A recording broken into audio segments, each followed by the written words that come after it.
بسم الله بسم الله الرحمن الرحيم رب اشرح لي صدري ويسر لي أمري واحلل عقدة من لساني يفقه قولي اللهم ثبتنا عند الموت بلا إله إلا الله اللهم اجعلنا من الذين آمنوا وعملوا الصالحات وتواصوا بالحق وتواصوا بالصبر آمين يا رب العالمين اللهم علمنا ما ينفعنا وانفعنا بما علمتنا وزدنا علما يا عليم.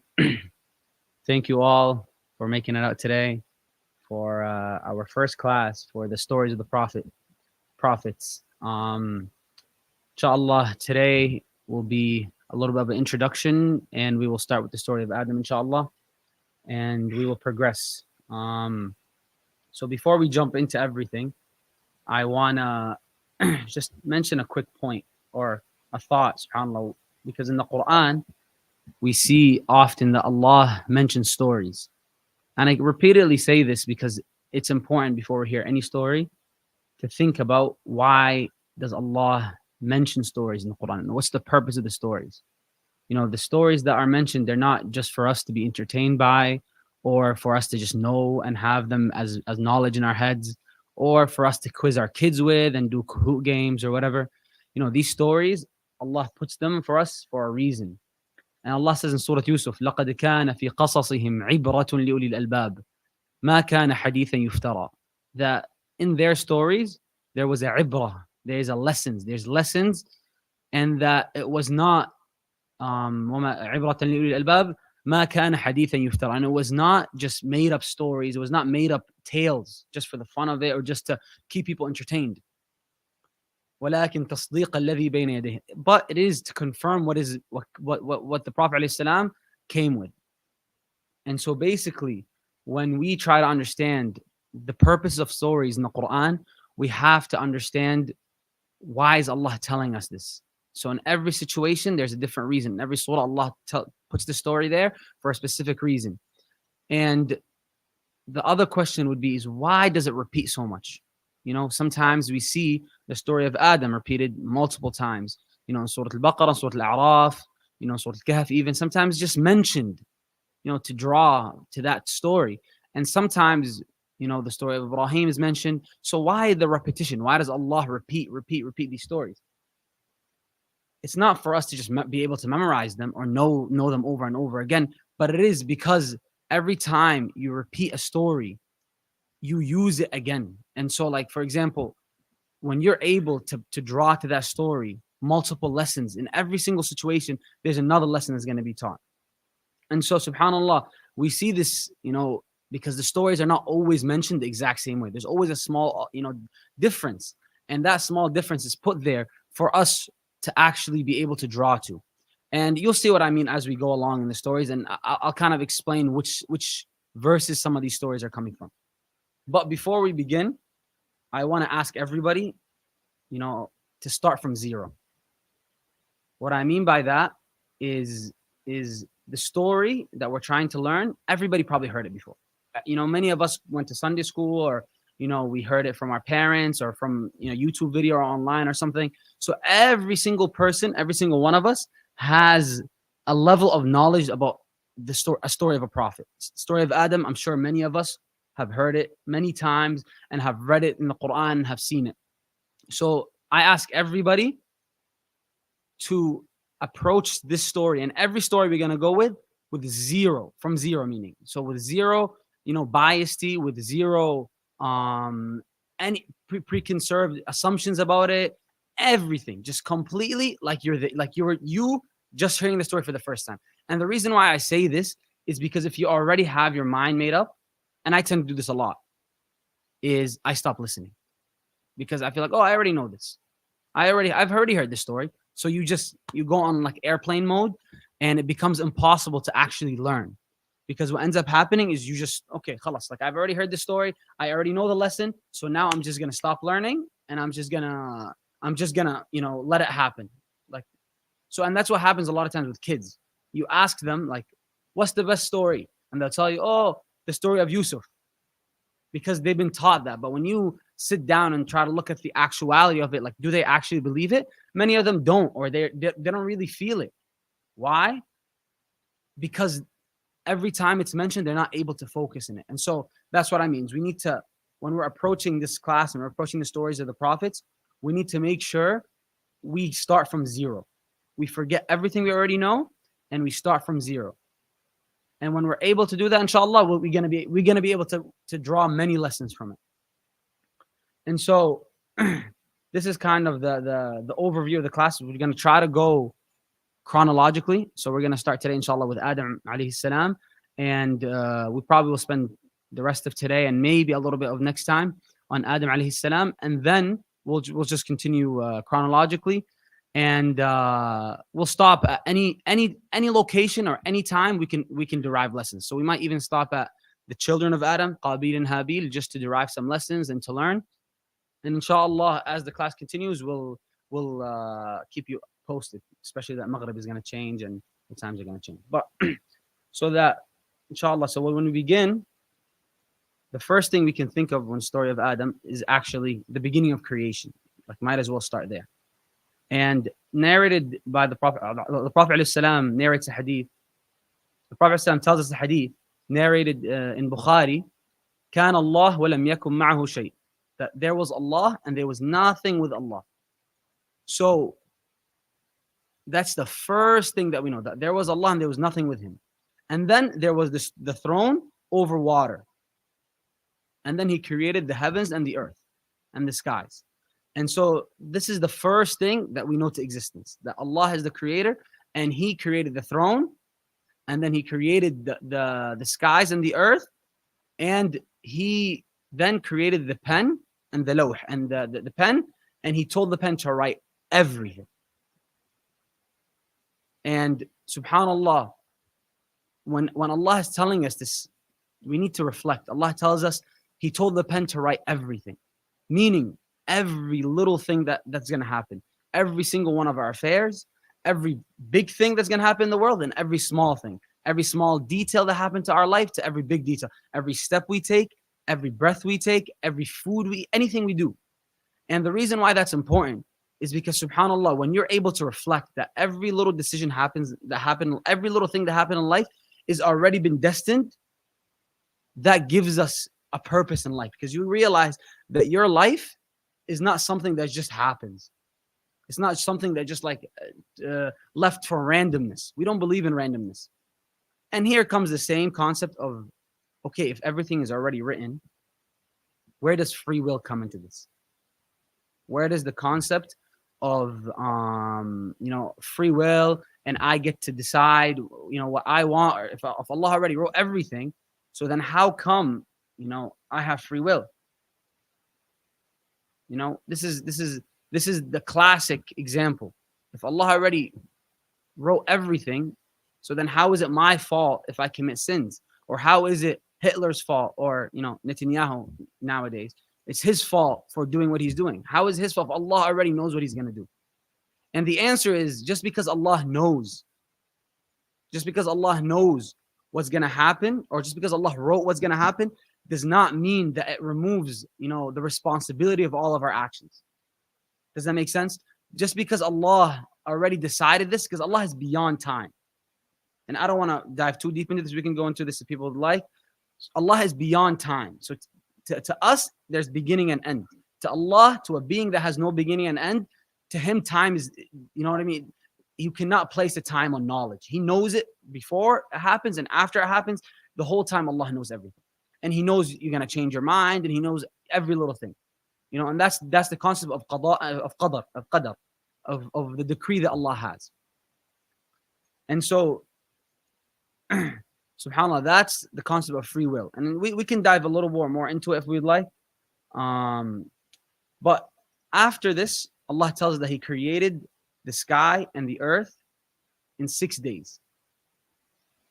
Allah says, قُلْ أَإِنَّكُمْ لَتَكْفُرُونَ بِالَّذِي خَلَقَ الْأَرْضَ فِي يَوْمَيْنِ وَتَجْعَلُونَ لَهُ أَنْدَادًا. Do you disbelieve in Allah, the one that created the earth in 2 days? وَتَجْعَلُونَ لَهُ أَنْدَادًا. And you make other partners with Allah. ذَلِكَ رَبُّ الْعَالَمِينَ. He is indeed the Lord of the world. And then Allah tells us, وَجَعَلَ فِيهَا رَوَاسِيَ. And he made in it mountains. وَقَدَّرَ فِيهَا أَقْوَاتَهَا. And he gave everything its right portion. فِي أَرْبَعَةِ أَيَّامٍ. So 2 + 4. So 6 days Allah created the skies and the earth. Seven skies and 7 layers of earth. Subhanallah. And, you know, this creation, the question arises is, why did Allah Azza wa Jal spend 6 days creating, the world that we know? Everything in it, from mountains to trees to every little beautiful thing, even the skies, the galaxies. Why did Allah spend 6 days doing it? He could do it like this. He can say kun fayakun and it's done. And some of the mufassirun and some of the scholars mention, subhanallah, that Allah made it happen in 6 days to teach us to not like just be in a rush into things, and to show us, to make us appreciate the world that we're in, to make us appreciate how magnificent this earth is and how magnificent His creation is. Because subhanallah, we sometimes tend to think to Allah, it's everything's easy. So just because things are easy does not mean you can be hasty. Allah is Halim. He has patience and He allows things to happen. That's why, sometimes we have these ideas like, why does Allah let these bad things happen? Allah has a plan, and His plan is above all. And everything, as we discussed, is put in the lawh. But so after Allah created the skies and the earth, He placed on them, after 50,000 years, Allah places on them the jinn. And Allah knows if there was any other creatures or any animals or anything else, dinosaurs or whatsoever. Allah knows if there was anything like that with the jinns. But Allah put the jinn on the earth. They were the first inhabitants.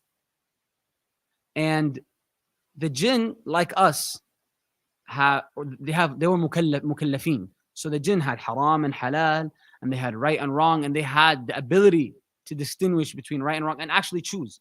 The angels don't have a choice. The angels, sami'na wa ata'na, they do everything they're commanded. But the jinn, like us, have a decision.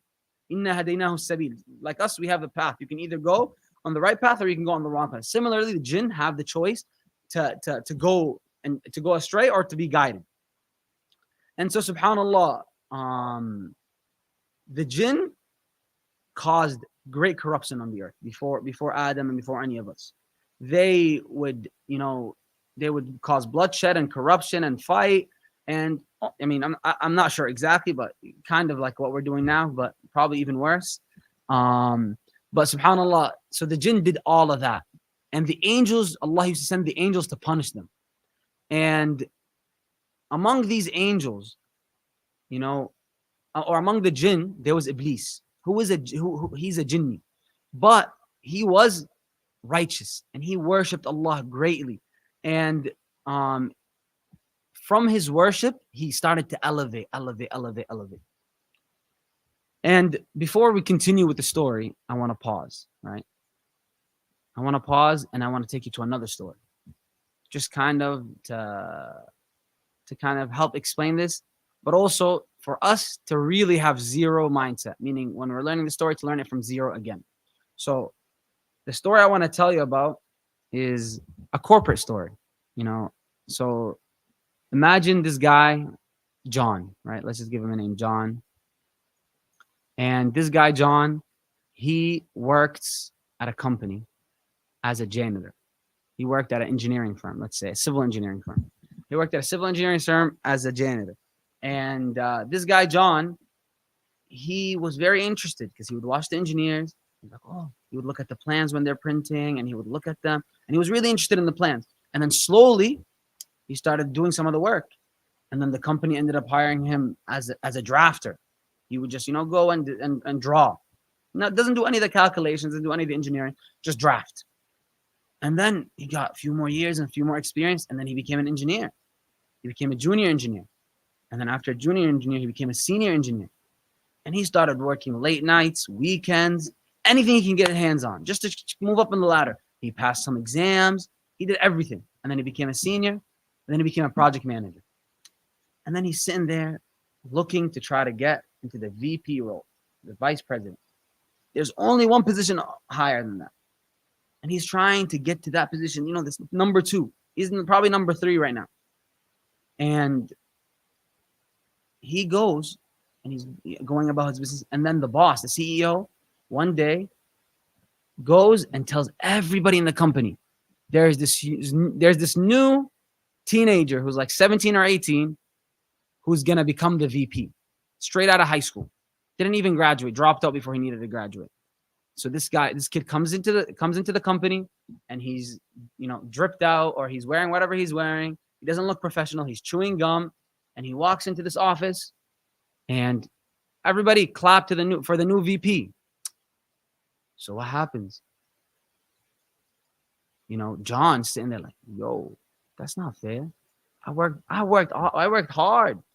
I've been hustling for this company. I've been doing this and that and this and that. How come this guy? And then some of the coworkers, raised their hand like, oh, how come this guy's really young? And the boss, told them, I know better than you.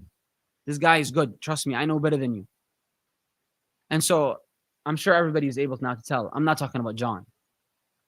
This is the story of Iblis and how, he got to where he got. Many times when we hear the story of Adam, that's why I say we should start from zero and try not to have any notions.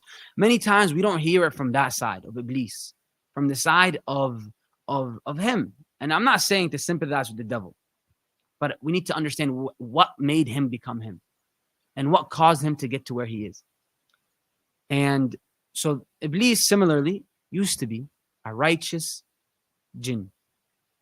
Unlike the other jinn that would cause corruption on the earth, he was somebody who was worshiping Allah day in and day out and trying to go above and beyond anything he can do to move up. And he was moving up. He was moving up till he became with the ranks of the angels. Like he was up there, man. He put in work.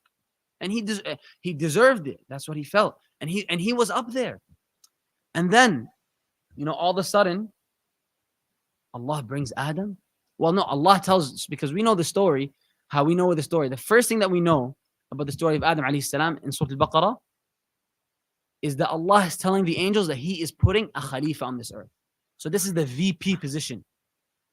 The position that Allah picked for Adam is a Khalifa on this earth. And what is a Khalifa on the earth? To be a Khalifa of something is to put somebody in charge of the responsibilities you wanted to fulfill. So for example, when we sometimes go traveling, we do dua as-safar. And in dua as-safar, we ask Allah, a Khalifa fil mali wal ahl, that we make you, Allah, a Khalifa on our wealth and our families. Because we want Allah to take care of them better than what we would take care of them. Because we know Allah would take care of them better. So Allah is putting us on this earth to take care of this earth. Right? Allah is putting us on this earth to take care of the animals, to take care of the environment, to take care of the people, to do amar of the earth, and to perfect it and to make it perfect. And so this is the responsibility Allah gave us. And Iblis was not happy with that. He was not happy with that because he wanted that position. He wanted to be the VP. He wanted to be the high man. And he thought he worked for it. And so subhanallah, when Allah tells us in the Quran, وَإِذْ قَالَ رَبُّكَ لِلْمَلَائِكَةِ إِنِّي جَاعِلٌ فِي الْأَرْضِ خَلِيفَةً, what do they say? When Allah told the angels, are you putting on this earth a Khalifa? The angels actually spoke up. قَالُوا أَتَجْعَلُ فِيهَا مَنْ يُفْسِدُ فِيهَا وَيَسْفِكُ الدِّمَاءَ. Are you going to put on this earth individuals, peoples that are going to cause bloodshed and corruption? They actually questioned Allah in a respectful way. They raised their concerns. Why? Because they watched the jinns do it before them. So they knew that these people were going to do similar because they have free will. So these people with free will, they're just going to live lavish and do whatever they want. And, almost as exactly what we're saying. And Allah tells them what? قَالَ إِنِّي أَعْلَمُ مَا لَا تَعْلَمُونَ. I know what you do not know. And, here we heard we heard the angels raise their concerns. And we know that Iblis was with the angels. Because Allah tells us that he was in the company of the angels. But we didn't hear Iblis object at all. He did not speak. He did not say anything. We actually don't hear a mention of Iblis till when? Till the sujood part comes. Till he's asked to do something he doesn't want to do. So he doesn't even speak. He stays quiet. Why? He doesn't say a single thing. He sits there and he lets his emotions, he lets his feelings, he lets his concern bottle up. He keeps it in his heart. He doesn't say a single thing. And then what does he do? Then he lets it all out at the wrong time. Instead of doing what the angels did. Because the angels, they had a concern. They had a right concern to ask Allah, Ya Allah, to us, this doesn't make sense. Ya Allah, this doesn't make sense. And Allah answers them quickly. Right away, He tells them, I know what you do not know. And that was enough for them. But Iblis does not raise his concern.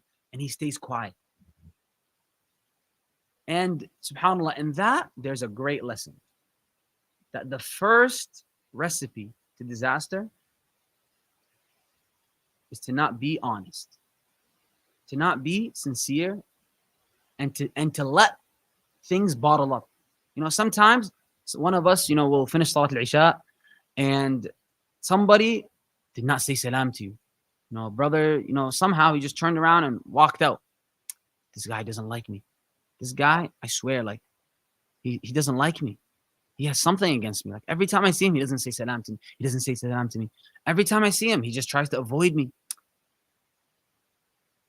Instead of going up to him and saying salam yourself, or trying to see if you feel like there's any tension, you speak up about it. But no, instead, you sit there and you let it bottle up. I don't like this guy. I don't know why, but I don't like this guy. I don't like him. He gives me something off. Instead of trying and being honest and letting out your feelings so that they can be worked out, no, you bottle it inside. Sure, this is a small example in the masjid, but now try it with your family, with your wife, with your kids, with your friends, sometimes with your brother. Sometimes people go years with problems unsolved. Why? Because they didn't raise the concern that they wanted. And then things escalated. And when things escalate, you still don't take responsibility. But where does the stem of this? Is when you feel something, you say something. When you feel like something is wrong, don't hide it. Don't hide it. Don't sit there and, no, everything's fine. And then you're sitting there bottling it up and keeping it. And then one day, one thing goes wrong and boom. Because trust me, it's always going to happen. There's no way you're going to actually be able to mask your feelings and never deal with them. You can't avoid them. And this is the first trap of Iblis. This is the first lesson we can learn from Iblis, is to not keep things inside, to speak up, to say what we feel, and to explain.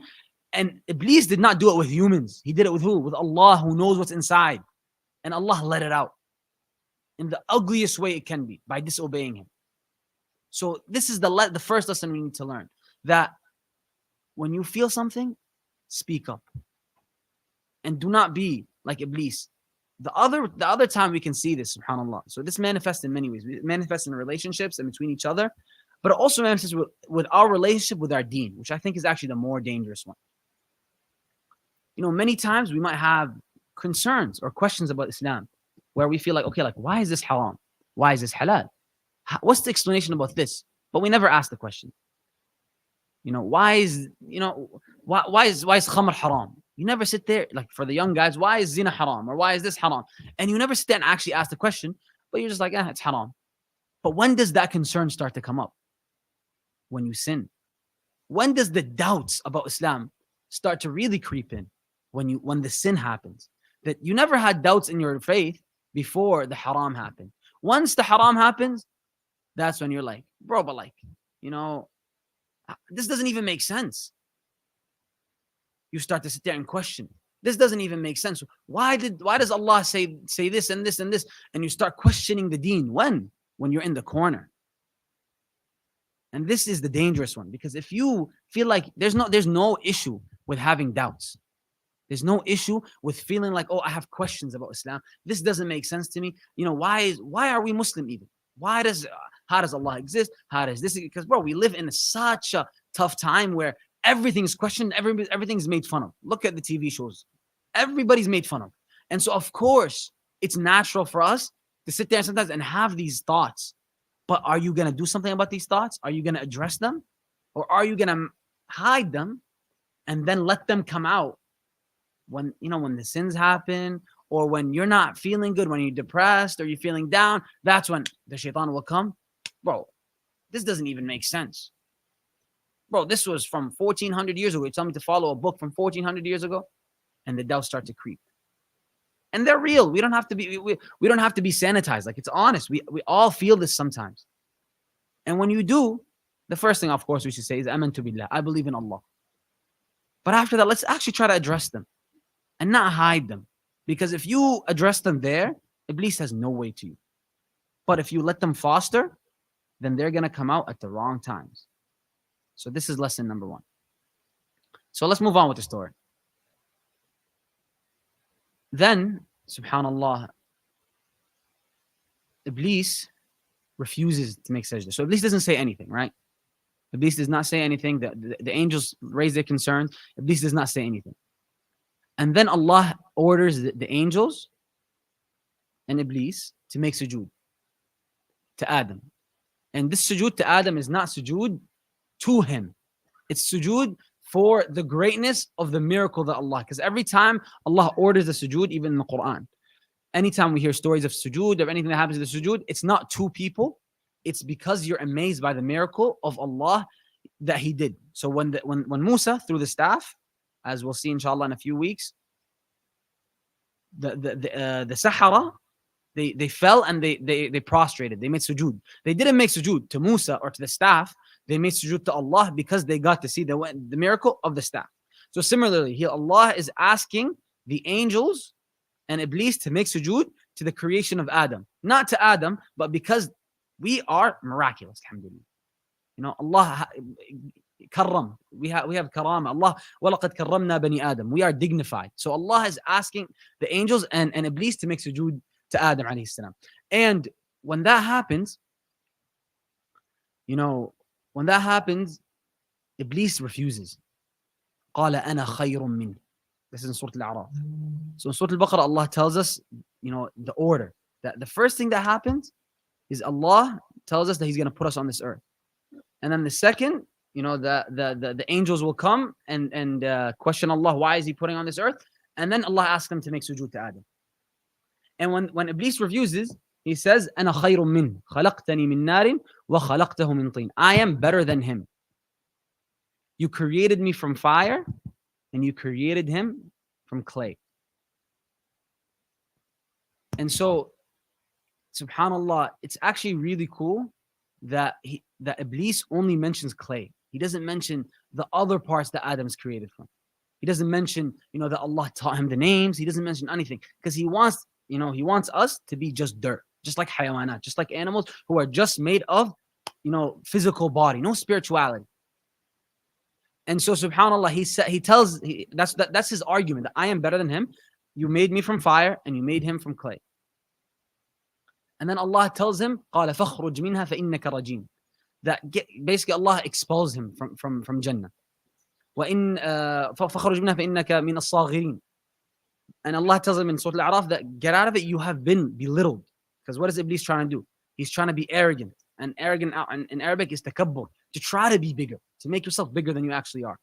And so when Allah kicks him out, Iblis asks Allah Azza wa Jal, he asks him to قَالَ أَنظِرْنِي إِلَى يَوْمِ يُبْعَثُونَ. Just give me till the day that they're going to be resurrected. Because what? He wants to bring us with him. Allah gives it to him. قَالَ إِنَّكَ مِنَ الْمُنظَرِينَ قَالَ فَبِمَا أَغْوَيْتَنِي. He tells Allah, from what you have made me, fall astray. And this is where I want to focus again. Is this wording, فَبِمَا أَغْوَيْتَنِي, from what you have deceived me. Iblis, la'anahullah, he claims that Allah is the one that misguided him. And subhanallah, this is, everything Iblis does, he wants us to do. So here, what is he doing? He is avoiding blame. He's putting blame on others. He's not taking responsibility at all. He is trying to blame Allah for his actions. He did not make sujood for Adam. Yet what? He blamed Allah. أغويتني. You're the one who made me fall into this sin. And similarly, he wants us to be just like that. He wants us to to play the victim mindset and to pretend like anybody else's fault, but not ours. Because when it's our fault, then we have to actually do something about it. And he doesn't want to, he wants to make us powerless. He wants to make us basically not moving. Because when you're moving, when you take responsibility, you have action items. You have actual action items. But when you just throw the blame on others, then of course, what's going to happen? You're just going to stay still. And so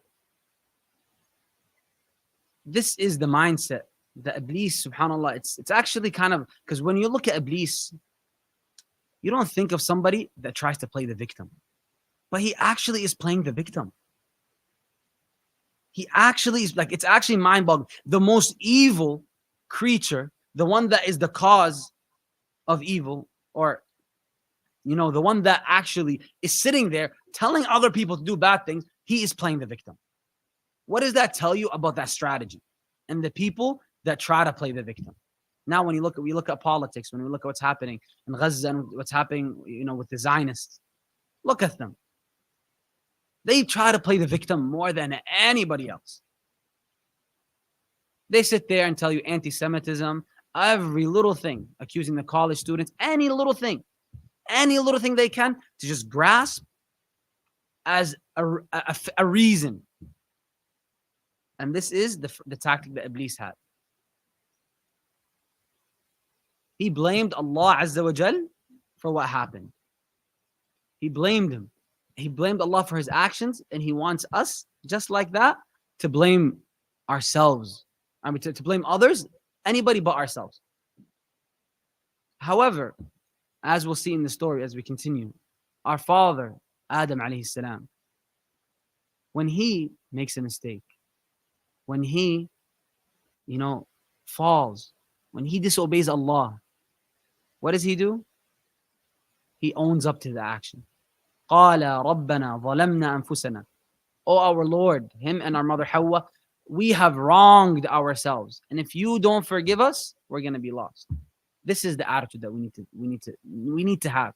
With first, with Allah Azza wa Jal, with any sin we make, with any mistake we made, but even with ourselves and our families and our friends. When there's an issue, let's own up to it. Let's take responsibility. Let's move forward, and let's, actually build from there. Because that's how Allah Azza wa Jal taught us in the Quran. That's why Allah is leaving these gems in the Quran for us all to be able to connect to. Just like we said, these stories are there for us to connect to on our daily basis. On every single day, we should be able to connect to this. Whenever we have an issue, or whenever we make any mistake, whenever you make any sin. Unlike Iblis, who blames Allah and just tries to cause more fitna in the world and tries to bring people more down. The next thing, subhanAllah, is Allah tells us the whole plot of Iblis. Iblis says, لَأَقْعُدَنَّ لَهُمْ صِرَاطَكَ الْمُسْتَقِيمِ. I will sit on the straight path. Subhanallah. Yani, he's not going to be in the clubs. He's not going to be, anywhere bad. In the concerts, he's not going to be nope. He's going to be where? On the Sirat al-Mustaqim. He's going to sit on the straight path, just looking for anything or anybody that's going the right way to just put something negative to pull him away. You think you're doing anything good? You think this, you think that, and just wasawis on top of wasawis. Trying any way he can to just pull you away from the right path. He's not going to be sitting at the bad path. He's going to be sitting on the straight path. And then he says, ثُمَّ لَآتِيَنَّهُمْ مِنْ بَيْنِ أَيْدِيهِمْ. Then I will come to them from in front of their hands. No, that's the literal translation. Meaning, he's going to come to us from this concept of our future. From worrying about our future, worrying about what we're going to do, and just being busy with life. Making us always planning for the future, and not making the best of now. ثُمَّ لَآتِيَنَّهُمْ مِنْ بَيْنِ أَيْدِيهِمْ وَمِنْ خَلْفِهِمْ. And then from behind them, making us dwell on the past, making you always worried or always sad or always concerned, this happened and that happened, and not able to improve, not able to actually improve at all. That's the second strategy he has. And then he's going to come from the right. وَعَنْ أَيْمَانِهِمْ. What's from the right? From their good deeds, from your sadaqah. Look how corrupt he is, subhanAllah. Like this, he's going to come from the best of your actions. He's going to sit there and try to put something bad in every single good action you do. He's going to make you think maybe it's from riyah, or he's going to make it riyah. He's going to sit there and make you feel like, oh, I'm this big guy and I'm donating so much, and make you so full of yourself. Or he's going to make you think, oh, it's not even going to be accepted, or this and that. And he's just going to play games with you left and right, from the left side, through your good deeds, from your good actions, from the good path. And he's going to try to make you, this is honestly the biggest one, is try to make you have kibr, because that's the easiest way, because that's what he has. You know what I mean? That's what led him astray, is his kibr, and he wants us to have it. And what better way to have it than even through the deen? Go ahead. This guy has the nicest voice. This guy, he's a alim, and he tries to just pump it till there's no iman left. And the only thing left is bad deeds from good actions. Subhanallah. May Allah protect us. And then from the left. And from the left doesn't really need much explanation. It's just bad actions. All the bad actions you can think of. And so this is Iblis's plan. Allah tells it to us so that we can focus and we can try to see it. Because if we're able to see it, we might be able to, work away from it. And, the one thing that, the conversation between Iblis and Allah ends at, فَلَأُغْوِيَنَّهُمْ أَجْمَعِينَ. Iblis tells him that I am gonna basically bring them all with me, or I'm gonna delude them all with me. He's so confident that I'm gonna bring them all with him to Jahannam. إِلَّا عِبَادَكَ مِنْهُمُ الْمُخْلَصِينَ. Except your servants that have ikhlas, that have sincerity. And it's really amazing that Iblis himself recognizes that if you have sincerity in your worship to Allah, then he can't get you. He's not going to be able to make you trip. Because ikhlas, and to have sincerity in your actions, is hard. But if you're able to do it, then you're protected. You will make it, subhanAllah. And that's our goal, is to always have ikhlas in our deen. And how do you do that? Just some action items. How do we do that? Any action we do in public, let's do better than it in private. If you're praying, in public, pray longer in private. If you're doing anything you're doing in public, if you're donating, in public and putting your name and raising your hand, donate also in private. Try to force yourself to be sincere, and you will be. And inshallah, we'll continue the story. There's still many, many, many more, gems that we can learn from the story of Adam and Hawa and Iblis, And subhanallah, the last thing before we end, we always forget, this subhanallah, I was thinking about this today. We always forget that Adam, our father, alayhi salam, when he was created, he had nothing before. There's no history. For us, we know people lie. We know people cheat. We know people do this and that. We know all of this. But Adam alayhi salam, he's created and there's no history. He is the first human.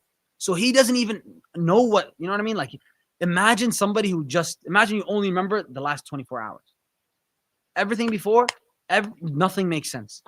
So he has such limited knowledge about who lies, who does not lie, you know what I mean? Of course, there's fitrah. And Allah, you know what I mean, gave it to him, of course. But just think about that. As we go through on the story more, and we see how Iblis tries to get him, just remember that. He doesn't realize. He doesn't know. Even though Allah tells him. So inshallah, we'll go with some questions. And we'll continue next time for the rest of the story, inshallah.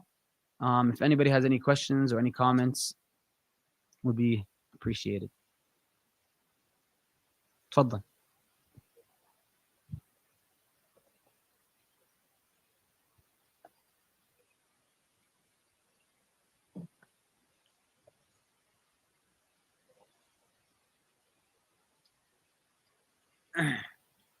You gonna get the mic, Bilal?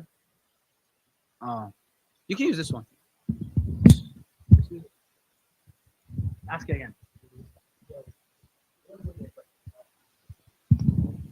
Yeah, so when you say like Iblis is coming from your left, you said like from the bad deeds, from like what he kind of like gets you to do like bad deeds wise.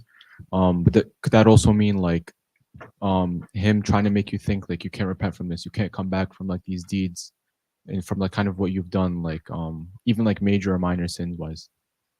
Yeah, I mean, yeah, I mean, definitely. Like, it's definitely, yani, this is to make you despair is his one of his biggest tactics.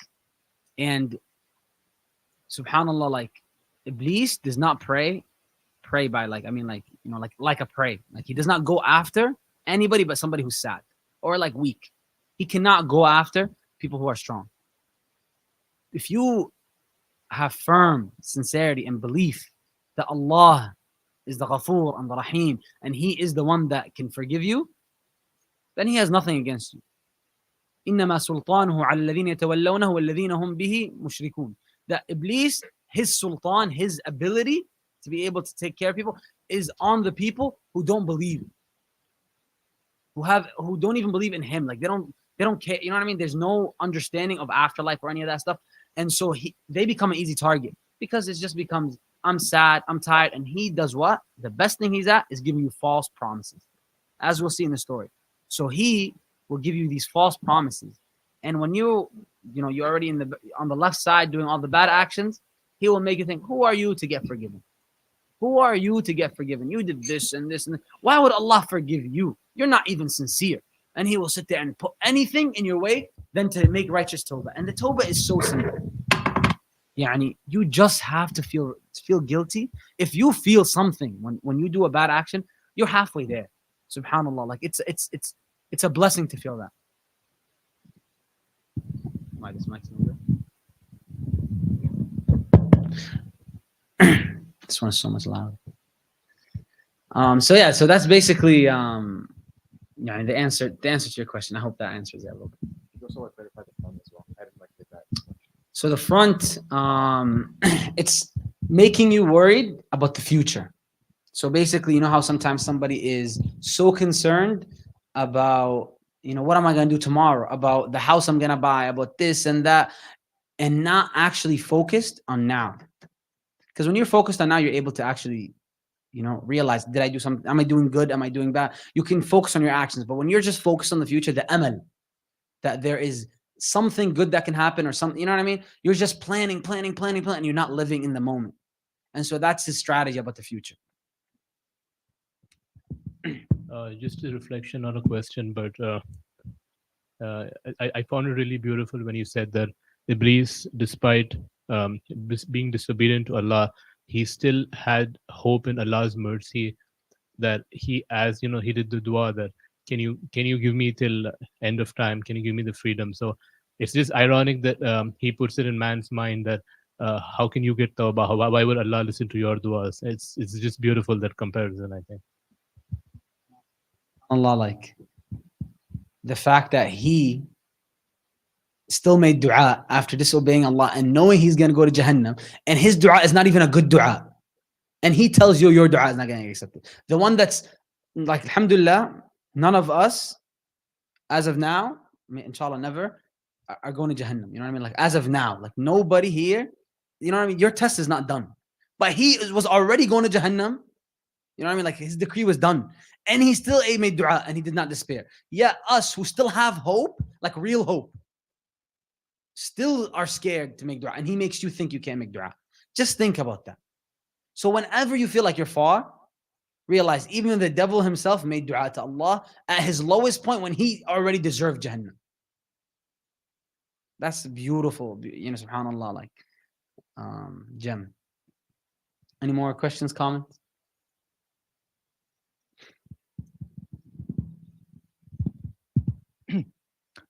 First of all, thank you so much for committing some time and prepping for this course.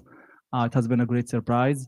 I also liked a lot the way you set the stage and your intake on the Prophet story, inshallah. So one of my questions is, or probably just a comment, and you can elaborate on it. It just in the Quran when Allah subhanahu wa ta'ala replied to the angels and said, Inni a'lamu ma la ta'lamun. I mean, that's very broad, but what he really meant, or your intake on that, if you can elaborate more on that. In this, So to be honest with you, I've heard multiple takes on it. The one that satisfies me the most. So I'll tell you what. So the one I've heard is that Allah, when He says, "I know what you do not know," He's talking about all the righteous people. He's talking about the prophets. He's talking about the awliya. He's talking about the believers, inshallah, us. He's talking about the people who will not shed bloodshed. Will not create bloodshed and corruption. He's talking about us, inshallah. And that's what He means. I know what you do not know. He knows of these people. However, there's also an opinion that says that nobody knows. When Allah says He knows what you do not know, then khalas, you leave it at He knows what you do not know, meaning the actual wisdom, only He is aware of it. And it's not something that we can understand or even the angels could understand. So Allah knows best. But, these are the two opinions I heard. I'm actually more comfortable with the second one because, the first one makes sense, but the second one is more solid because he does know. I know what you do not know. And you're just repeating that. Any more questions, comment? I have a question. So when Allah subhanahu wa ta'ala says to the angels, إِنَّ جَعِلٌ خَلِيفَةً فِي الْأَرْضِ, so He's basically prophesying that Adam alayhi salam is going to be on earth, right? So my question is like Iblis and the angels, when they heard that, did they not like say, but why is he like in Jannah? Why is he not like directly in earth, right? It's kind of like, what's like your take on that? I don't know exactly why they didn't say that, but it did have. So Allah did tell the angels first, because a lot of times when we hear the story of Adam, we hear it from Christian sources sometimes, or from online, or even sometimes we get the short version, which is Allah put Adam in Jannah, and then he ate from the tree, and then Allah punished him and put him on earth. As we'll come to see, Allah did not put us and put Adam on earth as a punishment. We're not on this earth as a punishment, because if it was a punishment, Allah would not describe this place in such a beautiful way in the Quran. Allah describes everything here as ni'am. وَسَخَّرَ لَكُم مَا فِي الْأَرْضِ جَمِيعًا. He made for you everything that's on the earth. So, the things that are on earth, this earth is not a punishment to us. But the Christians, they think it's a punishment. They think that from the great sin, that when Allah describes in the Quran as a zalla, a dhalla, as a trip, like, and so we'll come to see it next week, inshallah. We'll go through that portion. But yeah, I mean, I don't know why I don't think the angels, I'm not sure if they even knew, because the angels, they only know what Allah tells them. So maybe some of them did not know, or even the ones that did. But Iblis, he just knew he needed to get him out of Jannah, and he knew how to, as well. To be continued.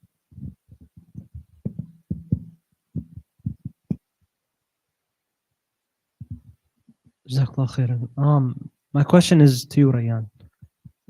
Do you mean if his destiny was to be in Jannah ultimately, why would He put him in Jannah in the first place?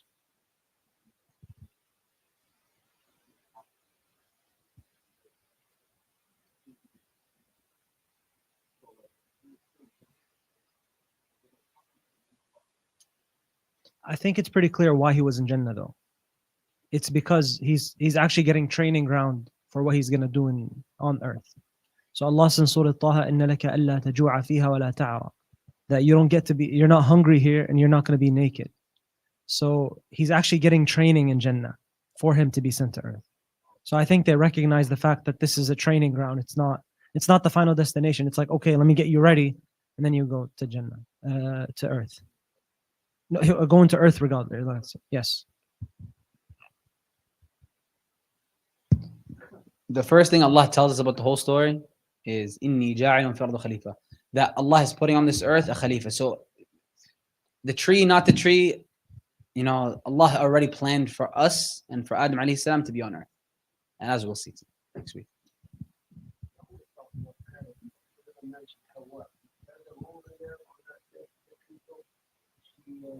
She helped So the Christians blame her. The Muslims, we don't.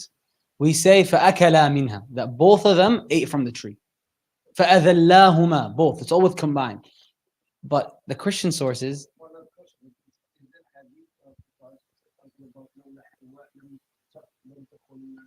no.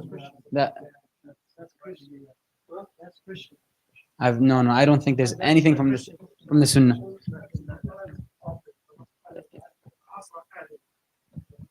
Yeah, the Asyan actually is only mentioned to Adam. Subhanallah. Yeah, I mean, the Christians like to blame women, but we don't.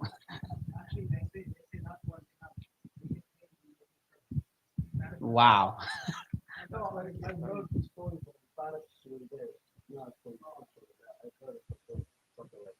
Yeah, I mean, I'm sure somebody probably like got it from there, and yani, especially that's the same story. Same thing with like it's an apple. You know, like for us, there's no mention of what kind of fruit it is, but for the Christians, it's like they think it's an apple, and then they tell you the iPhone is just a bitten apple. Any more questions? Tfadl.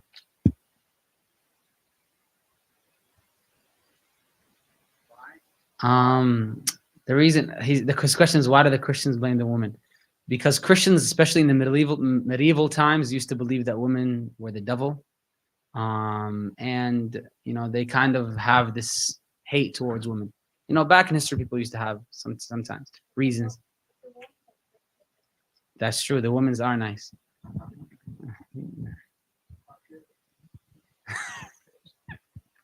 Any more questions, comments, concerns? I think we have a few more minutes. سبحانك اللهم وبحمدك أشهد أن لا إله إلا أنت نستغفرك ونتوب إليك والعصر إن الإنسان لفي خسر إلا الذين آمنوا وعملوا الصالحات وتواصوا بالحق وتواصوا بالصبر جزاكم الله خير.